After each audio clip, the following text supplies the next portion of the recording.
Hello everyone, this is Zomento Shashank, welcoming you all once again on the Textbook Banking platform. आज हम इस video में चर्चा कर रहे होंगे एसबीआई क्लर्क एग्जाम के बारे में। हालांकि नोटिफिकेशन अभी तक नहीं आया है और मैं यहाँ पे ये भी नहीं क्लेम कर रहा कि नोटिफिकेशन आ चुका है। मैं सिर्फ यहाँ पे ये बताना आया हूँ कि एसबीआई क्लर्क एग्जाम होता क्या है और इस बार कब एग्जाम आ सकता है और उसका क्या पैटर्न रहता है। तो एसबीआई क्लर्क के बारे में पूरी चर्चा हम करने वाले हैं, क्योंकि अगर अभी से ही हम उसकी प्रिपरेशन स्टार्ट करेंगे, अभी से ही हम जान लेंगे एसबीआई क्लर्क एग्जाम को क्या है कैसे है, तो सबसे बेटर रहेगा। यहाँ पे सबसे मेन इंपॉर्टेंट वीडियो ये उन लोगों के लिए जो फ्रेशर्स है, जो फर्स्ट टाइम बैंकिंग की प्रिपरेशन कर रहे हैं और जो फर्स्ट टाइम एसबीआई क्लर्क का एग्जाम देंगे, तो उन्हें पता होना बहुत जरूरी है एसबीआई क्लर्क एग्जाम का पूरा पैटर्न, एसबीआई क्लर्क कैसे दिया जाता है और कैसे प्रिपेयर करना है, और हर एक बेसिक चीजों के बारे में हम जानेंगे कि एज क्या रहनी चाहिए, क्या जॉब प्रोफाइल रहती है, क्या काम करना होता है, क्या सैलरी है, क्या सिलेबस है, exam pattern, eligibility, everything will be covered under this single video. तो बने रहिएगा एंड तक इस वीडियो में। इसमें मैं आपको प्रॉपर जानकारी दूंगा पूरी की पूरी, हर एक चीज की जो हमने यहाँ पे डिस्कस करी है, और प्रॉपर स्ट्रेटेजी के साथ ही कैसे हम प्रिपेयर कर सकते हैं। तो आइए जरा शुरू करते हैं इस सेशन को और जानते हैं कुछ इंपॉर्टेंट डिटेल्स इस एग्जाम के बारे में। देखिए, सबसे पहले अगर मैं इस एग्जाम की एलिजिबिलिटी थोड़े से एक ब्यौरा दे दूं कि इस साल हम लोग क्या एक्सपेक्ट कर रहे हैं, कब तक एग्जाम आ जाएगा, क्या इसकी वैकेंसीज रहने वाली है, वो सारी चीजों पे हम चर्चा कर लेते हैं एक बार। ठीक है, तो अपना SBI clerk exam junior associate customer support and sales का काम रहता है अपना। एक्सपेक्टेड वैकेंसीज इस साल जो है 8,000 से 9,000 हमारे पास एक्सपेक्टेड है, स्टेट वाइज ब्रेकडाउन इन नोटिफिकेशन।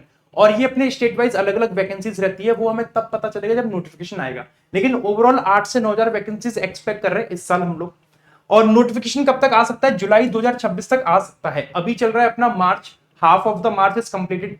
अप्रैल मई जून 3 महीने हैं, अभी भी हम अपने आप को प्रिपेयर कर सकते हैं, ट्रेन कर सकते हैं इस एग्जाम के लिए बहुत अच्छे तरीके से, अगर सीरियसली हम लोग टारगेट करना चाह रहे हैं इस एग्जाम को तो। और प्रीलिम्स का जो एग्जाम होगा इसका सितंबर अक्टूबर के अराउंड होगा। तो जुलाई अगस्त सितंबर अक्टूबर के अराउंड अगर इसका टेंटेटिव है, मतलब कंफर्म नहीं है, टेंटेटिव है, ऐसा एक्सपेक्टेड है। तो टाइम तो अभी बहुत है, बहुत मतलब आप आराम से अपनी प्रिपरेशन कर सकते हो अगर अभी भी स्टार्ट करते हो एसबीआई क्लर्क एग्जामिनेशन के लिए। और मेंस का जो एग्जाम होगा नवंबर, तो इनफ टाइम है। ये सब टेंटेटिव डेट्स हैं, एक्सपेक्टेड है, देखा जाएगा बाकी नोटिफिकेशन कब आएगा, है ना। बट इतना हम एक्सपेक्ट कर सकते हैं second half of the year में ही आएगा। अगर मैं इसमें एलिजिबिलिटी क्राइटेरिया की बात करूं, अगर हम लोग इस एग्जाम को टारगेट करना चाहते हैं तो हमारी एलिजिबिलिटी क्राइटेरिया क्या है? अगर मैं एज लिमिट की बात करूं तो मिनिमम 20 साल और मैक्सिमम 28 साल। 20 साल और 28 साल कैसे लेके कब तक कैलकुलेट किया जाएगा, वो आपको 1 अप्रैल 2026 तक का जो अपना डेटा होता है उससे कैलकुलेट किया जाता है। बाकी जो भी एसबीआई क्लर्क का नोटिफिकेशन आएगा उसमें मेंशन रहेगा कब से कैलकुलेट करना है, लेकिन मिनिमम जो 20 रहता है और मैक्सिमम 28 रहता है। डीओबी रेंज जो रहती है वो कैलकुलेट होती है अप्रैल 2 1998 से लेके अप्रैल 1 2006 तक। इस साल जो एक्सपेक्ट कर रहे हैं वो ऐसा ही रहना चाहिए according to the last year, previous year जो हम लोग ने कैलकुलेट किया था। एज का जो कैलकुलेट किया था ना, कैलकुलेशन की कौन अप्लाई कर सकता है कौन नहीं कर सकता है। तो 1998 अप्रैल 2 से लेके अप्रैल 1 2006 तक जितने भी लोगों का बोर्न आएगा, बर्थ हुआ होगा, वो सभी इसमें अप्लाई कर सकते हैं इस साल एसबीआई क्लर्क। ठीक है, एक्सपेक्टेड है, ये याद रखना, यहां पे मैंने लिखा हुआ भी एक्सपेक्टेड। ठीक है जी। कैटेगरी वाइज एज रिलैक्सेशन की बात करें तो एज रिलैक्सेशन इसमें अलग अलग कैटेगरीज में दे रखा है। एससी एसटी को 5 साल का रिलैक्सेशन मिलता है, मतलब 28 की जगह उनकी मैक्सिमम रहती है 33। ओबीसी एनसीएल 3 इयर्स 31 तक दे सकते हैं। और ये अपने अलग अलग दे रखा है, एक्स सर्विसमैन का सर्विस पीरियड प्लस 3 ईयर मतलब 50 साल मैक्सिमम उनका दे रखा है। और विडो और डाइवोर्स वीमेन 7 ईयर मतलब 35 general, 38 OBC and 40 SC ST. इस तरीके से एज रिलैक्सेशन दे रखा है हर एक कैटेगरी के लिए। आगे मैं बात करता हूं एजुकेशन क्वालिफिकेशन की, तो जो सबसे मेन इंपॉर्टेंट बात है, ग्रेजुएशन डिग्री होनी ही चाहिए। Graduation degree in any discipline like arts, science, commerce, engineering etcetera कहीं से भी होनी चाहिए। मिनिमम परसेंटेज क्या सर, मिनिमम परसेंटेज रिक्वायर्ड है? No minimum percentage is required, बस आपको पास होने चाहिए, लिखा है no minimum percentage is required, you only need to have pass जो डिग्री, केवल पासिंग डिग्री चाहिए। और फाइनल ईयर स्टूडेंट्स प्रोवाइड मतलब अप्लाई कर सकते हैं क्या? तो फाइनल स्टूडेंट्स ईयर अप्लाई कर सकते हैं, लेकिन आपको अपनी मार्कशीट जो भी है वो प्रोवाइड करनी होगी, proof of having pass the graduation exam on or before the cut off date. मतलब जो भी डेट दे रखी होगी एजुकेशन क्वालिफिकेशन की रिक्वायरमेंट में, नोटिफिकेशन में, तब तक अगर आपके पास डिग्री आ जाती है, पासिंग मार्क्स की जो भी है अगर आपके पास आ जाता है उस डेट तक या उससे पहले, तो आप अप्लाई कर सकते हैं इस एग्जाम को अगर फाइनल ईयर में है तो। ठीक है, वो पता चलेगा जब नोटिफिकेशन आएगा। अगर नेशनलिटी की बात करूं तो you must be citizen of India, और ये ही इंपॉर्टेंट है। बाकी तो ये बहुत रेयर होता है, नेपाल और भूटान जैसा कुछ ऐसा नहीं होता है। मेन यही है कि सिटीजन ऑफ इंडिया होना जरूरी है, ठीक है। एग्जाम पैटर्न की बात करें कि एग्जाम पैटर्न किस तरीके से बन के आता है, क्योंकि यही तो सबसे इंपॉर्टेंट है। एलिजिबिलिटी क्राइटेरिया जान लिया, एज पता चल गई, और क्वालिफिकेशन पता चल गई क्या क्या होनी चाहिए। अब एग्जाम का पैटर्न क्या रहता है वो भी समझ लेते हैं। एग्जाम आपका 3 स्टेजेस में होता है। पहला स्टेज होता है प्रीलिम्स एग्जाम। ये क्या है, केवल और केवल आपका मतलब क्वालिफाइंग है, आपको बस इसको पास करना है। इसकी जो मार्कशीट है, जो इसके मार्क्स आते हैं, वो मेंस में कोई कैलकुलेट नहीं होते, बस आपको ये पास करना होता है। तो इंग्लिश में आपको 30 क्वेश्चंस आते हैं, 30 मार्क्स, और सेक्शनल टाइम है 20 मिनट का। क्वांट में 35 मार्क्स, 35 मार्क्स का क्वेश्चन है, 35 क्वेश्चंस हैं, और 20 मिनट सेक्शनल मिलता है। और रीजनिंग में same 35 questions, 35 marks and 20 minute. तो 20-20 मिनट के 3 सेक्शन मिलेंगे, इंग्लिश, रीजनिंग, क्वांट। इंग्लिश में 30 question 30 marks, and quant and reasoning में 35 question 35 marks. 100 question total, 100 marks total. इस तरीके से आपका पेपर ये बन के आएगा, ठीक है। अगर मैं इसमें कुछ इंपॉर्टेंट पॉइंट्स की बात करूं, sectional timing, you can not jump between sections. आप ऐसा नहीं कर सकते, अगर रीजनिंग का दे रहे हो, रीजनिंग में कुछ नहीं आ रहा तो सीधे क्वांट पे जंप कर जाओ, नहीं हो सकता। आपके सामने स्क्रीन पे जो भी सेक्शन खुला हुआ होगा कंप्यूटर पे, वही आपको पहले देना होगा, उसके बाद दूसरा सेक्शन देना होगा जो भी आपके सामने खुल के आएगा। उसी के साथ नेगेटिव मार्किंग इसमें इंक्लूडेड है। 0.25 marks are deducted for every wrong answer. अगर कोई भी रॉन्ग आंसर आप लोग लगाते हो तो उसका 0.25 मार्क्स आपका नेगेटिव जाएगा। और नो सेक्शनल कट ऑफ। सबसे अच्छी बात यह कि एसबीआई क्लर्क के एग्जाम में कोई भी सेक्शनल कट ऑफ नहीं होती, आपको बस ओवरऑल निकालना होता है। ऐसा नहीं है कि इंग्लिश में आपको कोई 15 नंबर लाने मैंडेटरी, कुछ नहीं है। आपका सेक्शनल कट ऑफ का कोई सीन नहीं है, बस ओवरऑल आपको निकालना ही निकालना है, याद रखिएगा, ठीक है। मेंस की बात करूं, जो सेकंड स्टेज होती है, स्टेज नंबर 2 मेंस एग्जाम की बात करते हैं, तो मेंस में आपके 4 सब्जेक्ट आते हैं। जनरल अवेयरनेस और फाइनेंशियल अवेयरनेस, मतलब करंट अफेयर्स वगैरह का, जनरल इंग्लिश, क्वांट और रीजनिंग। जीए में आपके 50 क्वेश्चन, 50 मार्क्स और 35 मिनट का कंपोजिट टाइम मिलता है। इंग्लिश में 40 क्वेश्चन, 40 मार्क्स, 35 मिनट का आपको टाइम मिलता है। क्वांट में 50 क्वेश्चन आपके पास रहेंगे, 50 मार्क्स के, 45 मिनट्स मिलेंगे। और रीजनिंग में 50 क्वेश्चन, 60 मार्क्स। रीजनिंग में यहां पे आपका गेम बदल गया, यहां पे पर क्वेश्चन 1.2 मार्क्स का आता है, या कुछ 2 मार्क्स के रहेंगे, कुछ 1 मार्क्स के रहेंगे, जो भी पैटर्न में रहेगा। 50 क्वेश्चन, 60 मार्क्स, 45 मिनट टाइम इसमें भी मिलेगा आप लोग को। और टोटल आपके 190 क्वेश्चन आएंगे 200 मार्क्स के, और टोटल टाइम 2 आवर 40 मिनट आपको इसमें मिल रहा होगा मेंस के लिए। तो जो प्रीलिम्स क्वालिफाई करेंगे वो मेंस में अपियर होने ही होने। और मेंस के बाद आपका, अच्छा, मेंस में भी आपका 0.25 का नेगेटिव मार्किंग इंक्लूडेड है, 1/4 of the negative marking included है। और सेक्शनल कट ऑफ इसमें भी नहीं है, मेंस में भी सेक्शनल कट ऑफ नहीं है। आपने बस इतना याद रखना है, मिनिमम क्वालिफाइंग मार्क्स लाने for individual subjects are prescribed, है ना। तो कोई भी मतलब मिनिमम लाने की कोई दरकार नहीं है, ऐसा नहीं करना कि अलग अलग कट ऑफ दे रखी, आपको ओवरऑल निकालना होता है as compare to the IBPS and RRB. IBPS और आरआरबी में हर एक सेक्शन का अलग अलग कट ऑफ होता है, लेकिन एसबीआई में ऐसा कुछ भी नहीं है, ठीक है। तीसरा स्टेज आता है आपका एलपीटी, लैंग्वेज प्रोफिशिएंसी टेस्ट। ये सबसे इंपॉर्टेंट है, इसको हल्के में मत लीजिएगा, वरना आप एग्जाम से बाहर हो जाएंगे। अगर आपने मेंस में टॉप भी किया होगा ना तब भी। इसमें बोला जा रहा है, after the mains candidate must prove they can speak, read and write the official local language of the state they have applied for. मतलब जिस स्टेट से आप अप्लाई करते हो वहां की लोकल लैंग्वेज आपको आनी चाहिए। लेट्स से कोई यूपी का बंदा है और महाराष्ट्र में उसने अप्लाई किया, तो उसको महाराष्ट्र की लैंग्वेज आनी चाहिए, मराठी बोलनी भी आनी चाहिए, लिखनी भी आनी चाहिए, सुननी भी आनी चाहिए, सब आना चाहिए। Exemption, if you have 10th or 12th certificate showing you have studied the local language as a subject, अगर आपने 10वीं 12वीं में उस स्टेट की लोकल लैंग्वेज की पढ़ाई की है स्कूल में, तो आपको लैंग्वेज प्रोफिशिएंसी टेस्ट देने की जरूरत नहीं है। फॉर एग्जांपल मैं यूपी का हूं, मैं अगर अप्लाई करता हूं यूपी से, तो मैंने अपने 10th क्लास में भी और 12th क्लास में भी हिंदी एज अ सब्जेक्ट पढ़ा है। 10th में तो डेफिनेटली मैंने पढ़ा है हिंदी एज अ सब्जेक्ट, तो मुझे उस स्टेट की लोकल लैंग्वेज प्रोफिशिएंसी टेस्ट देने की कोई नीड नहीं है। लेकिन अगर आपने उस स्टेट की लोकल लैंग्वेज नहीं पढ़ी तो आपको एलपीटी देना ही पड़ेगा, याद रखिएगा। फिर आपको दिस इज प्योरली क्वालिफाइंग। इसमें कोई ऐसा नहीं है कि आपको मिनिमम इतने मार्क्स लाने, बस आपको प्योरली क्वालिफाइंग है, आपको ये पास करना है सिर्फ, है ना। However, failing the LPT leads to immediate disqualification even if you have taught the means exam। अगर आप इसको क्वालिफाई नहीं कर पाते तो आपको तुरंत डिस्क्वालीफाई कर दिया जाएगा, अगर आपने टॉप भी किया है मेंस में तो भी। तो टेस्ट का पैटर्न रहता है, नॉन वर्बल टेस्ट रहता है, ऑब्जेक्टिव सब्जेक्टिव 3 पैसेज आते हैं, 3 क्वेश्चन रहते हैं, 15-15 क्वेश्चन के, 15-15 मार्क्स के। और फिर होता है एक वर्बल टेस्ट जो कि 20 मार्क्स का होता है। इस तरीके से आपका पूरा 50 नंबर का बन के आता है, ठीक है। सिलेबस की बात करते हैं तो 3 पार्ट्स में सिलेबस आपका इसमें हमने डिवाइड कर रखा है, रीजनिंग, क्वांट और इंग्लिश। ये 3 सबसे ज्यादा इंपॉर्टेंट है। रीजनिंग में आपके पास कुछ गिने चुने ही चैप्टर आते हैं। प्रीलिम्स के हिसाब से अगर मैं बात करूं तो अल्फा न्यूमेरिक, ये सब क्या है, प्रीलिम्स वाले चैप्टर। ये प्री प्लस मेंस दोनों में आता है, प्री प्लस मेंस, है ना, प्री प्लस मेंस। ये भी प्री प्लस मेंस दोनों में आता है, ये भी प्री प्लस मेंस दोनों में आता है, ये भी आपका प्री प्लस मेंस दोनों में आएगा, और ये भी प्री प्लस मेंस दोनों में आएगा। सिलोजिज्म प्री प्लस मेंस दोनों में रहेगा, ये भी आपका प्री प्लस मेंस दोनों में रहेगा।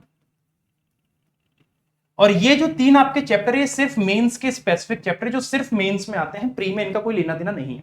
ये सारे चैप्टर आपके मेंस में आते हैं, लेकिन जो सिर्फ प्री में आते हैं वो इधर से लेके इधर तक के चैप्टर है। और इसमें से भी सबसे ज्यादा वेटेज जो रीजनिंग का होल्ड करता है, पजल और सिटिंग करता है, कम से कम 15 से 20 मार्क्स का आपका वेटेज रखता है। 15 से 20 मार्क्स का, क्योंकि 35 नंबर का पेपर है, तो लेट से 18 नंबर की पजल सिटिंग के क्वेश्चन आपको देखने को मिल सकते हैं, और 17 नंबर का इन सभी चैप्टर में से वेटेज मिल जाएगा। ऐसा भी हो सकता है 20 नंबर का इसमें से देखने को मिल जाए, 15 नंबर का इन सभी चैप्टर में से कंबाइंड वेटेज देखने को मिल जाएगा। मेंस में data sufficiency, input output, critical reasoning जैसे नए चैप्टर्स इंक्लूड हो जाते हैं। ये रीजनिंग का सिलेबस था, मतलब लिमिटेड चैप्टर्स है, कोई ज्यादा चैप्टर है नहीं। क्वांट की बात करें, क्वांट में 3 पार्ट डिवाइडेड है, स्पीड मैथ, डेटा इंटरप्रिटेशन और अर्थमेटिक। ये पूरा होलसोल सिलेबस है क्वांट का, आप इसका स्क्रीनशॉट ले सकते हो, अपने पास रख सकते हो। सबसे इंपॉर्टेंट पार्ट स्पीड मैथ है, डेटा इंटरप्रिटेशन है, क्योंकि प्रीलिम्स एग्जाम में जो 35 नंबर का पेपर आता है उसमें से आप मान के चलिए 10 तो मैं छोड़ देता हूं, 12 से 15 नंबर का पेपर समथिंग इसमें से आता है। इन टॉपिक में से 12 से 15 नंबर का इसमें से आता है। 2 डीआई आपको देखने को मिल सकती है, 10 से 12, 10 नंबर आप अप्रोक्स मान के चल सकते हो, इसमें से भी देखने को मिलेगा। तो ऑलमोस्ट आपका 22 से 25 नंबर का पेपर इन 2 चीजों से बन के आता है, डीआई में से और स्पीड मैथ में से। और प्रीलिम्स लेवल के हिसाब से ये इंपॉर्टेंट है, ये इंपॉर्टेंट है, ये इंपॉर्टेंट है, ये कैसलेट भी आ जाता है। तो ये 4 टाइप की डीआई इंपॉर्टेंट है, प्रीलिम्स में बार बार रिपीटेड वे में पूछी जाती है।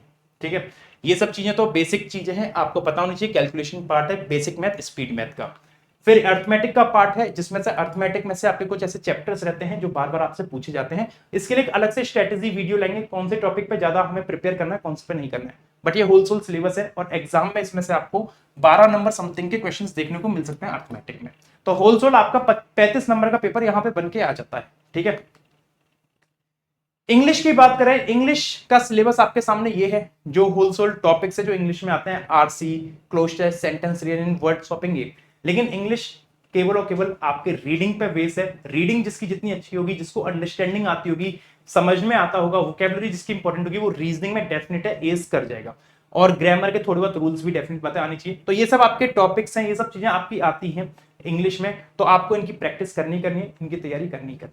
ठीक है, आगे मैं जॉब प्रोफाइल की बात करूं कि एसबीआई क्लर्क का काम क्या रहता है, किस तरीके से उसका वर्क प्रोफाइल रहता है। तो जॉब प्रोफाइल की बात करें तो मतलब की रोल्स एंड रेस्पॉन्सिबिलिटी पर इतनी है, handling most counter related task like cash deposit, withdrawals and verifying cheques. जैसे आप लोग बैंक में कभी गए होंगे तो आपने देखा होगा, काउंटर पे एक पर्सन रहता है जो कैश डिपॉजिट करता है, चेक वगैरह विड्रॉ कराता है, ये सब काम जो रहता है वो एसबीआई क्लर्क के पर्सन का रहता है। ठीक है, केवाईसी वगैरह कराना, जो थोड़ी बहुत स्कीम्स वगैरह वो भी बताना, addressing enquiries regarding bank account, fixed deposit and digital banking, है ना।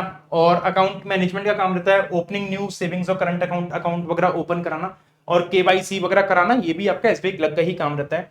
सेल्स और मार्केटिंग का भी थोड़ा बहुत काम रहता है यहाँ पे, और बैक ऑफिस सपोर्ट भी रहता है। ये सब आपके काम एसबीआई क्लर्क के रहते हैं। ठीक है, वर्क एनवायरनमेंट एंड प्रेशर की हम बात करें तो रूरल और सेमी अर्बन में ज्यादा प्रेशर नहीं रहता है। Study peace with a focus on government schemes and agricultural banking, यहाँ पे मतलब ये सब चीजें रहती हैं। वर्किंग आवर्स आपके फिक्स रहते हैं, क्लर्क के बहुत ज्यादा प्रेशर नहीं रहता है, 10 से 5 की ड्यूटी रहती है। आप एसबी क्लर्क में जाए, आराम से काम करें। लेकिन जब फाइनेंशियल ईयर की बात आती है तो थोड़ा बहुत प्रेशर आ जाता है, काम रुकवा ले, मतलब एक्स्ट्रा टाइम मांग सकते हैं।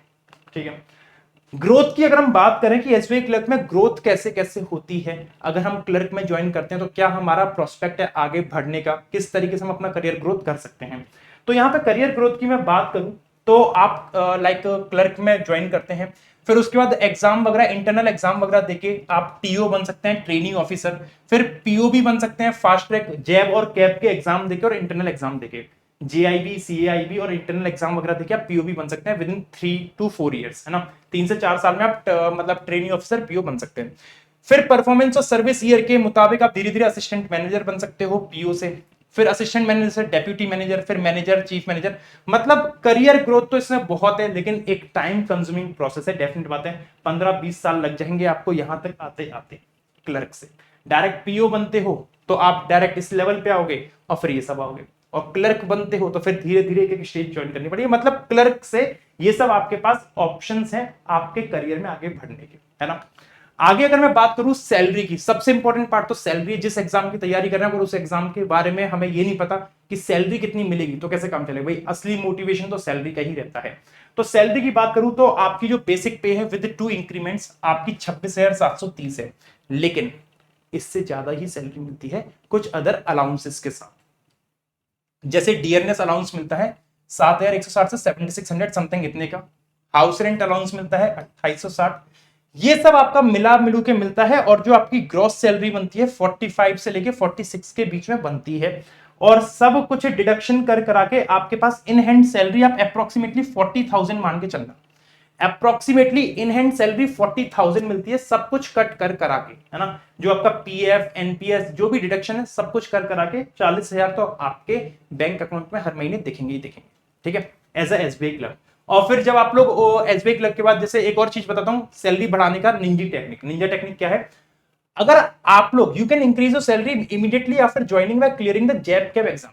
2 एग्जाम होते हैं, जेआईआईबी और सीएआईआईबी। अगर आप एसबीआई क्लर्क ज्वाइन करने के बाद अगर ये सब एग्जाम भी क्लियर कर ले तो जेआईबी और सीआईबी एग्जाम, तो आपको क्या होगा, एक एडिशनल इंक्रीमेंट मिलेगा जैब निकाल के।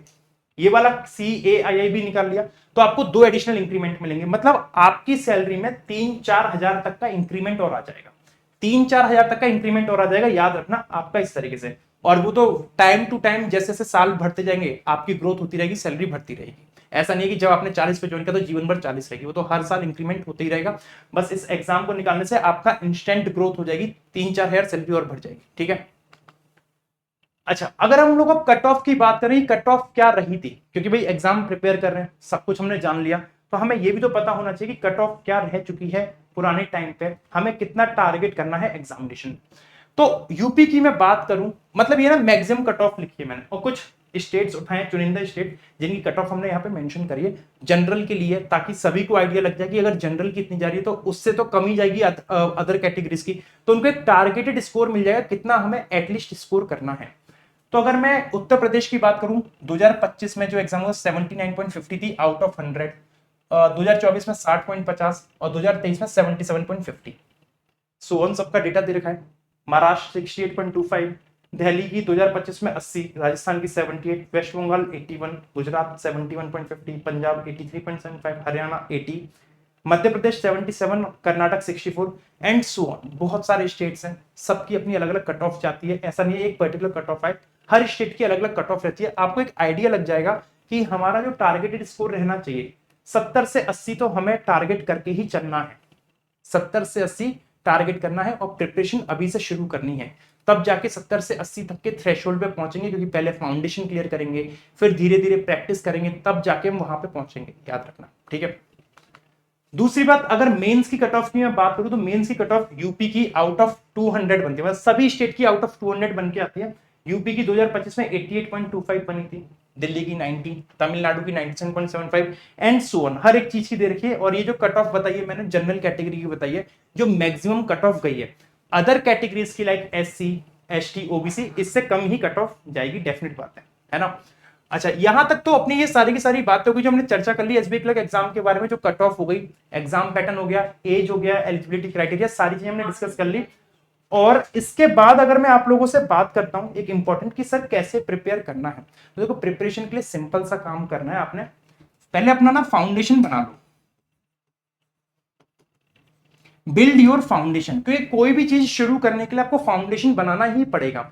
और 3 से 4 महीने के अंदर आपका फाउंडेशन आराम से बन जाएगा, 3 से 4 महीने के अंदर आपका फाउंडेशन आराम से बन जाएगा। फाउंडेशन के बाद आपने क्या करना है, प्रैक्टिस करनी है, मॉक्स लगाने हैं, प्रैक्टिस टेस्ट वगैरह लगाने हैं, और ये सब चीज आपको एक ही जगह पे मिल जाएगी, एक सिंगल पास के अंदर, वो है सुपर पास लाइव। एक सिंगल सुपर पास लाइव के अंदर आपको ये सारी चीजें मिल जाएंगी। आप इस सुपर पास लाइव को ज्वाइन कर लीजिए, इस सुपर पास लाइव में आपको सब कुछ मिल जाएगा मात्र ₹1 में। आप इसका एक्सेस ले सकते हो, 2 दिन का ट्रायल लीजिए जिसमें आपको पूरा एक्सेस मिलेगा, live classes, recorded class, mock test, PYQ, study note, हर एक चीज मिलेगी। और सिर्फ एसबीआई क्लर्क नहीं, जितने भी बैंकिंग एग्जाम होते हैं सबका अपने अकॉर्डिंग चूज कर लेना। 1 रुपए में स्टार्ट कर लो, कूपन कोड लगा लेना शश, आपका चालू हो जाएगा ये ट्रायल। और आप अगर आगे कंटिन्यू करना चाहते हो ट्रायल के बाद तो 3 महीने का प्लान ले सकते हो 529 रुपए में, 12 महीने पूरे साल भर का ले सकते हो 1499 में।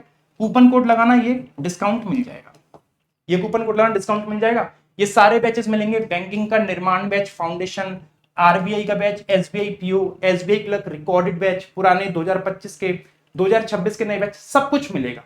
और सिलेक्शन लेके आओगे तो आपको आपका पैसा वापस मिल जाएगा, रिफंड हो जाएगा अगर आप कूपन कोड ये लगाते हो तो, याद रखिएगा। इसको लेना कैसे है, इसको लेने के लिए इसकी लिंक मैंने कमेंट बॉक्स में दे रखी है, कमेंट बॉक्स में इसकी लिंक दे रखी है। बाकी मैं आपको एक बार दिखा भी देता हूं, अगर आप इसको लेना चाहते हो तो इस क्लास के कमेंट बॉक्स में एक लिंक दे रखी है सुपरफास्ट लाइव की, आप उस पर क्लिक करना। एक सेकेंड,